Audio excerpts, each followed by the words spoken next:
The key was supposed to be for emergencies. That's the exact word my husband used the afternoon he pressed a copy of our brand new house key into his mother's hand, the two of them standing in the driveway of the place Daniel and I had spent 4 years saving to buy. Emergencies. I remember watching from the porch, thinking it was a little odd, and then letting it go, because I was tired and happy, and I did not want the first week in our first home to start with a fight. I need you to hold on to that word, emergencies, because everything I'm about to tell you grew out of it, out of a single key, and the small, comfortable lie I let myself believe about what it was for. I'd lived in Denver my whole life, but that summer I took a 6-day trip to Chicago for work, the longest I had ever left the house empty. Daniel stayed behind, since he had a project running late and couldn't get away, so it was just me on the flight home that Friday night, my suitcase rattling behind me up our own front walk a little after 10. And the first thing I noticed, before I even got the door open, was that the porch light was off and the living room light was on. We always did it the other way around. Small thing. I still don't know why it made my stomach tighten the way it did. Inside, the house didn't smell like our house. It smelled like somebody else's cooking, like a candle I'd never bought, something floral and heavy that had settled into the walls. My furniture was wrong too. The couch had been pushed against a different wall. There was a recliner in the corner I had never seen in my life. On the kitchen counter sat a set of dishes that weren't mine, drying on a rack that wasn't mine. And for a second I honestly wondered if I had walked into the wrong house. I went down the hall to our bedroom because I wanted to set my bag down and sit on my own bed and feel normal again. I turned the handle, pushed the door open in the dark, and reached for the switch. When the light came on, my mother-in-law was asleep in my bed, under my comforter.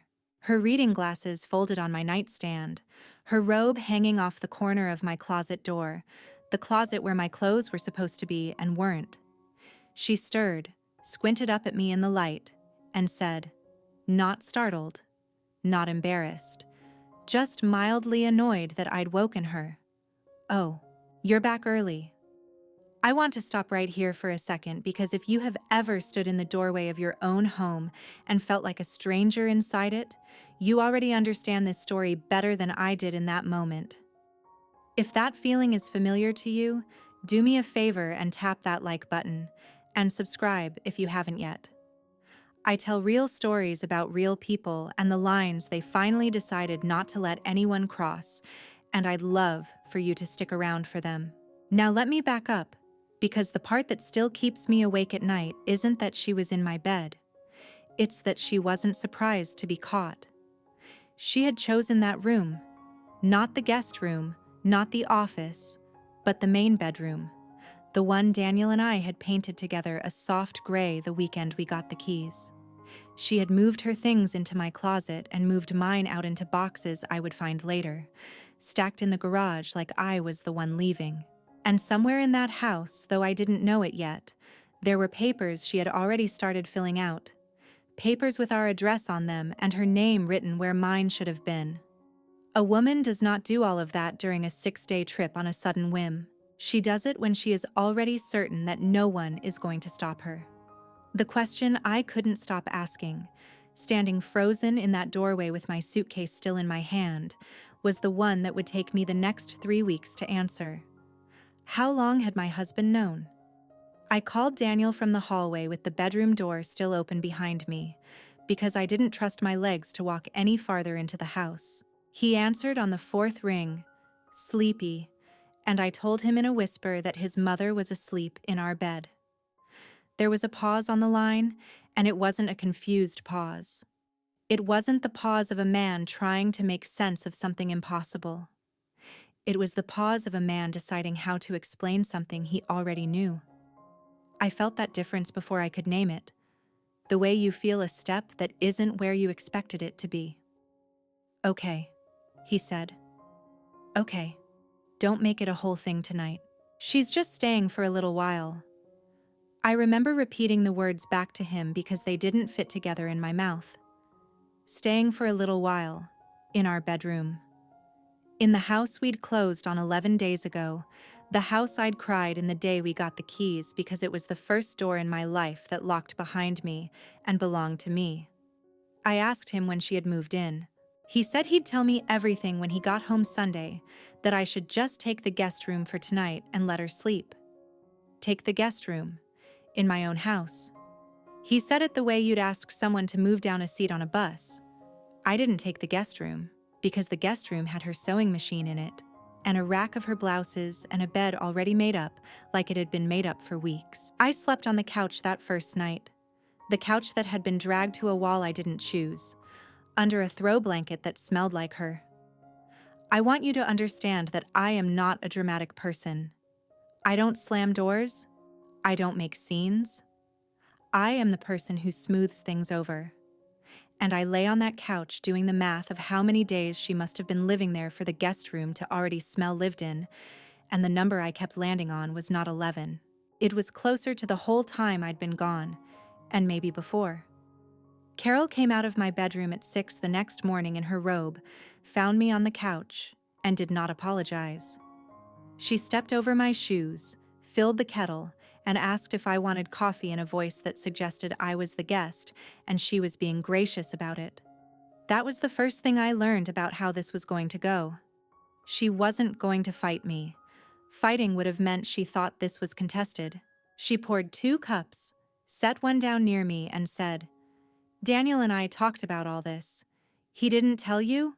That man forgets to tell you everything." And she smiled at me over the rim of her cup, like we were 2 women who both knew how hopeless he was, like we were on the same side, like the side even existed. I called Daniel back before I'd taken a sip. This time, he didn't pretend to be half asleep. And here is where the story stopped being about a woman in my bed and started being about the man I married, because everything I asked him, he answered in a way designed to make me the one who needed to calm down. When had they discussed it? It came up. When did giving her a key for emergencies turn into her having a room? It just sort of happened while you were away. Did he know she'd moved furniture? That my clothes were in boxes in the garage? A long breath. Mom gets carried away. You know how she is. I did not know how she was. I had met the woman maybe a dozen times in 3 years, and every single time she had found a small way to remind me that Daniel had been hers first. I went out to the garage that morning while she showered, and that was the second room I lost. My winter coats, my books, the quilt my grandmother made, the good dishes from our wedding, all packed into boxes and stacked against the wall by the water heater, some of them labeled in Carol's round handwriting, "Kitchen, Misk, Amanda." My whole life in that house reduced to a column of cardboard with my name on it like a delivery, like something being held until I came to pick it up. I stood there among my own things, feeling the walls of the situation move in another inch, and I understood, standing on that cold concrete floor, that this had been planned. You do not label another woman's belongings by accident. You do it when you have decided where she belongs, and it is not in the master bedroom. When Daniel finally came home that Sunday, I had a speech ready. 3 years of smoothing things over had built up into something I finally intended to say plainly. But he walked in, set down his bag, hugged his mother first, and then turned to me with his hands already up in that surrendering gesture, and said the sentence I would come to hate more than any other. "Can we all just be patient with each other?" As if patience was the missing ingredient. As if the problem was that 3 grown adults simply hadn't waited long enough for a woman to finish taking over a house that 2 of us had bought and one of us had invited herself into. I asked him to step outside with me, away from her, and on the back patio of the house I'd wanted my whole life, I asked him the only question that mattered. Not why she was here. I asked him whether he had ever, at any point, told his mother she could not do this. He looked at the fence. He looked at his shoes. He said, "It's complicated with her." And in that answer, I heard the shape of my entire marriage for the first time, clearly. The way you finally see the whole room when someone turns on the light. He had never told her no, not once in his life. And a man who has never once told his mother no does not suddenly learn how because his wife is standing on the patio asking him to.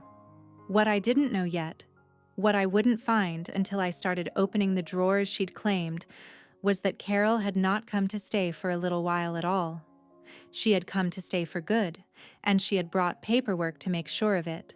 But before I found that, there was still the matter of what the neighbors already believed, and how long they'd believed it. The neighbors found out before I did, which is its own particular kind of humiliation. On Monday morning, I was pulling the trash bins to the curb when the woman from 2 houses down came over with a plate of lemon bars and a warm smile, and said how lovely it was that Daniel's mother had come to live with us, that it was so rare these days to see a family take care of their own like that. She said Carol had introduced herself the week before, walking the block, telling everyone she'd just moved into the gray house on the corner with her son and his wife. My son and his wife. In that order, in that arrangement, with her at the center of it and me somewhere off to the side, a fixture that came with the property. She meant it as a kindness. She had no idea she was handing me the outline of a plan I hadn't been allowed to see. She kept going, cheerful, telling me Carol had mentioned she'd be putting in a garden out back come spring, that she had big ideas for the yard, that it was so nice the corner house finally had someone in it who cared. Come spring. She was talking about my house in a season that was months away, describing a version of it with Carol's hands in the soil, and no version of it that included me at all. I stood there holding a plate of lemon bars from a stranger, smiling and thanking her. Because that is what I do. I smooth things over, and inside I felt the last of the ground go soft under me. Carol hadn't snuck in. She'd announced herself. She'd walked the neighborhood introducing herself as a resident of a house she did not own, and she'd done it while I was gone, which meant she'd timed it, which meant every single piece of this had been arranged around the 6 days she knew I'd be in Chicago. My trip hadn't been an opportunity she stumbled into. It had been the whole plan. I brought it up at dinner that night. The 3 of us at a table Carol had set with her own china, and I watched Daniel do the thing he always did, which was to try to lower the temperature of a fire he refused to put out. I told him what the neighbor had said. Instead of being embarrassed for me, he turned to his mother with something almost like pride and said, "Mom's just friendly. She's always been social." Carol patted his hand, and I realized I was outnumbered at my own table in a way that had nothing to do with there being 2 of them and 1 of me. I was outnumbered because they shared a history I would never be let into. 38 years of a mother and a son who had built their whole relationship on him, never once making her uncomfortable. My discomfort was new.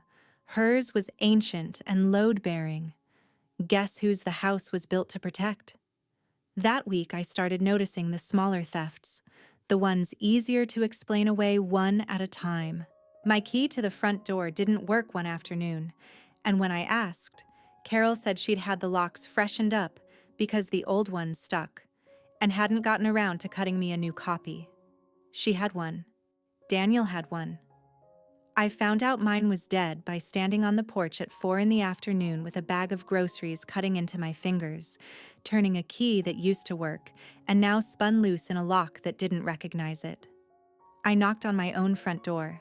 I had to knock and wait and watch Carol come down the hall through the frosted glass, taking her time before she opened the door of the house I paid the mortgage on and said, "Oh, you're home," in a tone that made it sound like a small inconvenience she was choosing to allow. I stood on my own porch waiting to be let into my own house, and when I told Daniel that night that his mother had changed the locks and left me without a key, he said she probably just forgot, that I was reading intention into an oversight. I want to tell you how many times I heard that word. Oversight. Everything was an oversight. The bedroom was an oversight. The boxes were an oversight. The locks were an oversight. And every oversight ran in exactly the same direction, which is the thing about a coincidence. It's only a coincidence the first 2 or 3 times. The furniture was the part that made me feel like I was losing my mind, because some of it was simply gone. My grandmother's writing desk, the one real antique I owned, wasn't in the garage with the boxes. I asked Carol. She was watering plants on the porch, the plants she'd bought, and she said, without turning around, that she'd sold a few of the older pieces that didn't match the new place, and that she'd gotten a good price and put the money toward a rug. She'd sold my grandmother's desk to buy a rug for a house she didn't own. She said it the way you'd mentioned taking out the recycling. And when I called Daniel at work, shaking, and told him his mother had sold my grandmother's desk, there was that pause again, that deciding pause. And then, she didn't know it meant something to you. As if the meaning of a thing that belonged to me was hers to be informed of or not. As if I needed to have filed the emotional paperwork in advance. That was the night I stopped trying to fix it through Daniel and started paying attention on my own. Because I understood, finally, that he was not a bystander to this. A bystander is surprised. Daniel was never surprised. Every time I brought him a new violation, he already had the softening words ready, preloaded, and you do not have the words ready for something you didn't see coming. He'd known she was moving in. He'd known about the locks. He'd almost certainly known about the desk. My husband wasn't failing to protect our home from his mother. He was managing me while she took it. The way you'd talk gently to someone while you slowly walk them out of a room. So I did the thing I should have done on the first night. I waited until they were both out, Carol at her hair appointment and Daniel at work, and I went through the house room by room, not to clean, but to find out exactly what I was living inside of. I opened the drawers in the master bedroom, my bedroom, now full of her folded sweaters. I opened the little writing box she kept on what used to be my nightstand. And in a hanging file in the bottom drawer of a filing cabinet she'd brought from her old apartment, behind her insurance papers and her expired coupons, I found a folder with my address typed across the top, and inside it a set of documents that turned my legs back to water. Worse than the first night. Worse than anything. They weren't just papers about her living there. They were about who the house would belong to when we were gone, and my name was nowhere on them. I sat down on the edge of my own bed with that folder open on my knees and read every page twice. There was a printout about how a house passes to family, with sections underlined in her pen. There was a handwritten list in her round script, and near the top of it, circled, were the words, "Add Carol to the deed." There was a letter she'd started and not finished, addressed to a lawyer whose name I didn't recognize, asking what she'd need to do to make sure she wouldn't be left without a home if anything happened to her son. Not to me and her son. To her son. In her version of the future, if something happened to Daniel, I was the loose thread, the person who might put her out, the risk to be managed. She had spent her months in my house not settling in, but building a case for why she should never have to leave it. And the dates. That was what finished me. The earliest page was from 4 months back. Long before we'd even closed on the house. Long before I gave anyone a reason. Which meant that while Daniel and I were signing papers at a title company, while I was picking a gray for the bedroom walls and crying over a door that finally locked behind me, his mother was already several months into planning how to move herself permanently into the middle of it. And the only way she could have known our timeline, our address, our closing date, months in advance, was if Daniel had been telling her all of it as it happened. She hadn't broken into my life. He had held the door. I didn't scream. I didn't call him at work. I did something colder than that, which surprised me, because I am not a cold person. I took photographs of every page with my phone, put the folder back exactly as I'd found it, closed the drawer, and went and sat in my car in my own driveway for an hour, because it was the only space in that house that still felt like it was mine.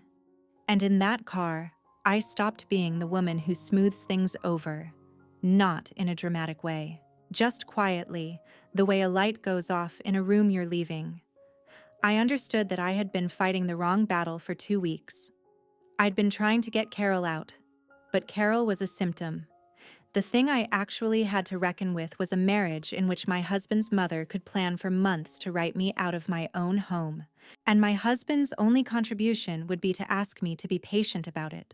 That night, I tried one last time to reach him as a partner instead of a problem to be soothed. I waited until Carol was asleep, and I put the phone with the photographs on the kitchen table in front of him, and I watched his face as he scrolled. I need you to understand that I was still hoping. Even then, I was hoping he would go pale, that he would be as horrified as I was, that he would say something like, "I had no idea it had gone this far." That is not what happened. He looked at the picture of his mother's handwriting, the line that said, "Add Carol to the deed," and he was quiet for a moment. And then he said the thing that ended the part of me that had been trying to save us. He said, "She's scared of being alone, Amanda. She just wants to feel secure." He was defending her. With the evidence right there on the table, glowing, he reached past all of it to protect the feelings of the woman who'd sold my grandmother's desk. I asked him if he had known about the deed. He said he'd told her they could talk about it someday. Told her they could talk about it. Not us. Them. My husband and his mother had been having a quiet, ongoing conversation for months about the ownership of a house I had helped pay for, in a future where I was a formality to be worked around. I asked him, and my voice was very steady, whether he understood that this was no longer about his mother visiting, that this was about whether I had a marriage or just a lease in a building where I'd been assigned the least important room. He rubbed his face with both hands and he said, "Why does it have to be either or? Why can't we all just find a way to live together?" We. All. Together. 3 words that sounded generous and were actually the whole trap, because what he was really asking was whether I could learn to live smaller, quieter, more accommodatingly in the house I'd dreamed of, so that his mother's fear of being alone would never have to be spoken to directly. He wanted me to absorb the discomfort so he'd never have to hand it to the one person he'd spent his life protecting from it. And I finally saw that the invitation to all live together was really an invitation for me to disappear politely, one room at a time, until there was nothing of me left in the house but a name on a mortgage and boxes in a garage. The next morning, Carol was in the kitchen making coffee in my grandmother's absence, humming, and she said good morning to me like nothing was happening, because from where she stood, nothing was. She was winning. Slowly, patiently, room by room, with her son handing her the keys, she was winning, and the only thing standing between her and the whole house was a woman who had spent 3 years being agreeable. I poured my coffee. I said good morning back. And I made a decision that I did not announce to either of them, because the mistake I had been making all along was doing my thinking out loud, giving them time to soften it, to talk me down, to reach for the ready words. This time I was going to stop asking. I was going to find out exactly what I was owed and what I could do. And I was going to do it before I said a single word more.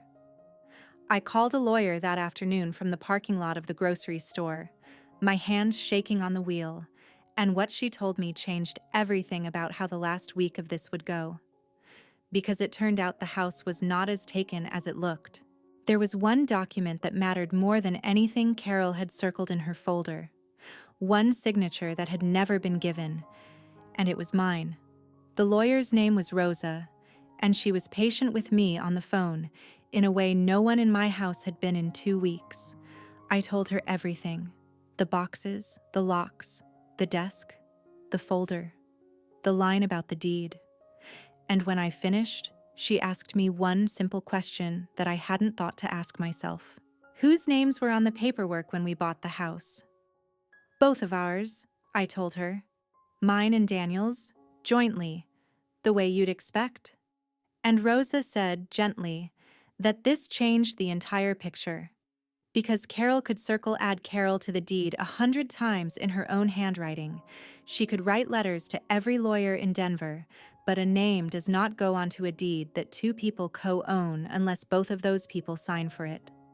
And I had not signed anything. I would never have to sign anything. Every scary page in that folder was a wish, not a fact. Carol had spent 4 months building a plan that required my signature at the end of it, and she had simply assumed, the way she assumed everything, that when the moment came, I would go along. I sat in that grocery store parking lot and I laughed. Once. And it wasn't a happy sound. It was the sound of 2 weeks of feeling like I was losing my mind and being told, finally, no, you were right. You saw it clearly. The ground under you was real the whole time.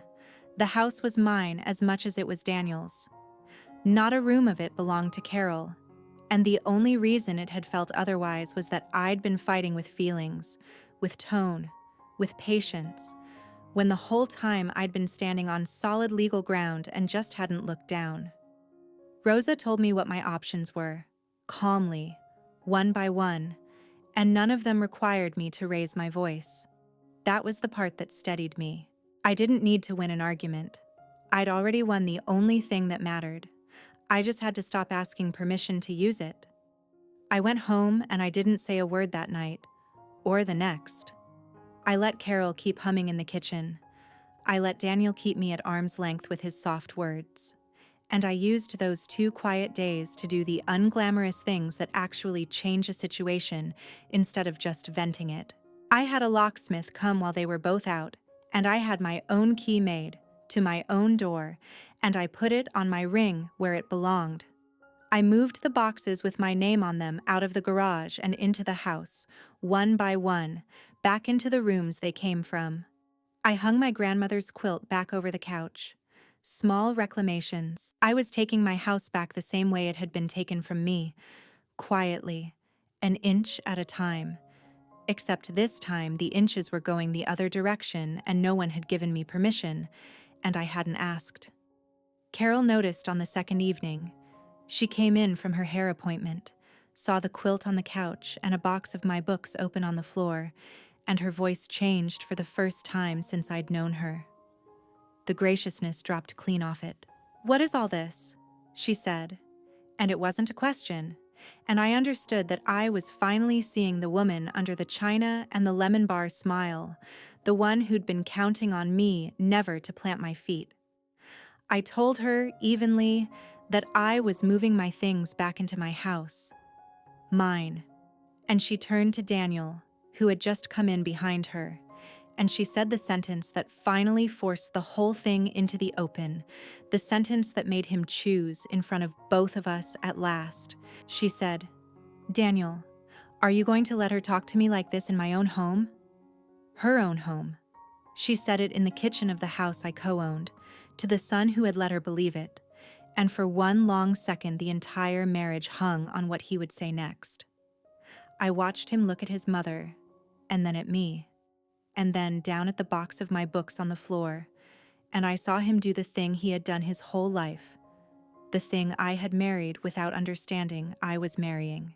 He turned to me, with his hands coming up in that surrendering gesture I had come to hate, and he said, "Amanda, can you please just, for me, be the bigger person here?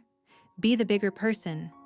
After the deed, after the desk, after 4 months of planning, after his mother had just called my house her own to my face, the person he asked to bend was me.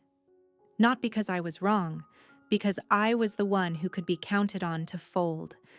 That was the exact shape of it, laid bare in a sentence.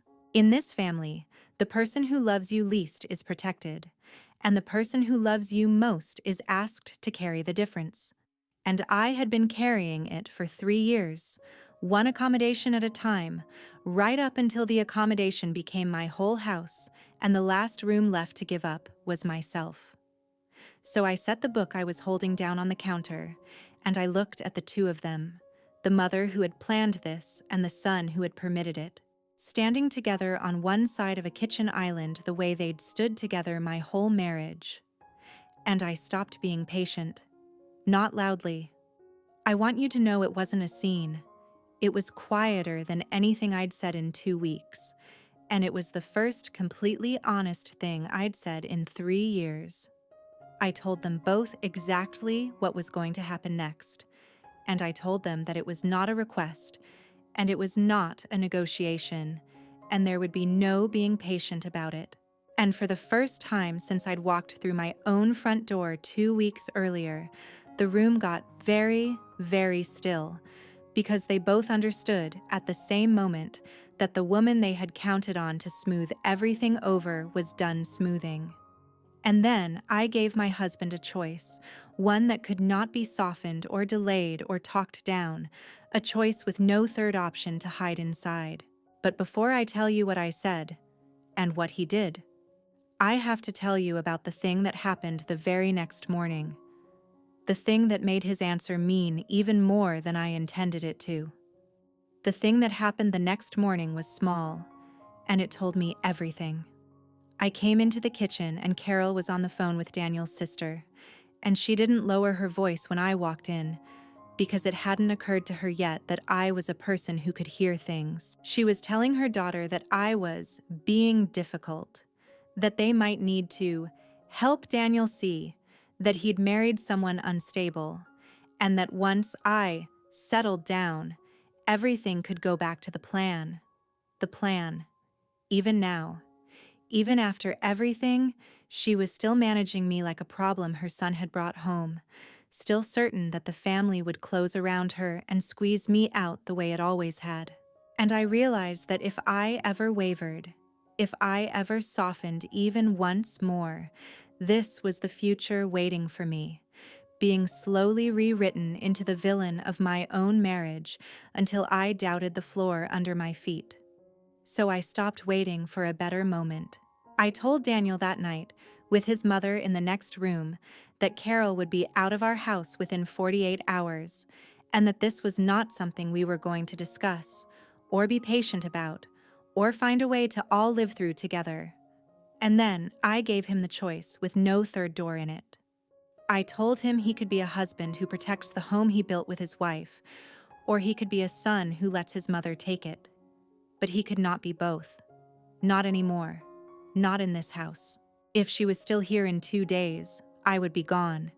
And it would be him who ended us, not me, because I had asked for nothing except to live in my own home without being erased from it one room at a time.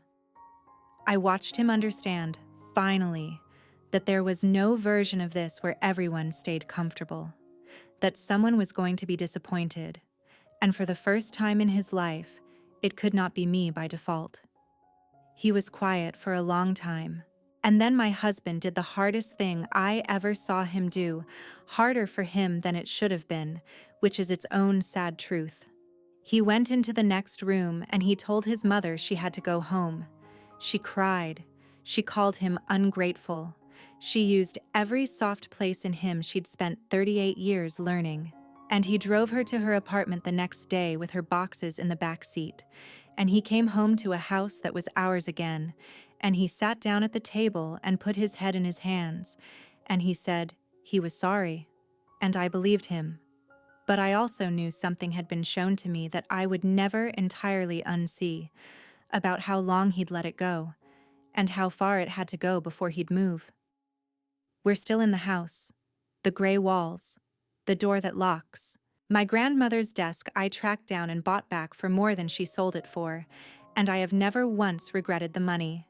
Carol visits now, rarely, and she knocks, and she leaves when she's asked, and the distance did what closeness never could, which is make us almost civil.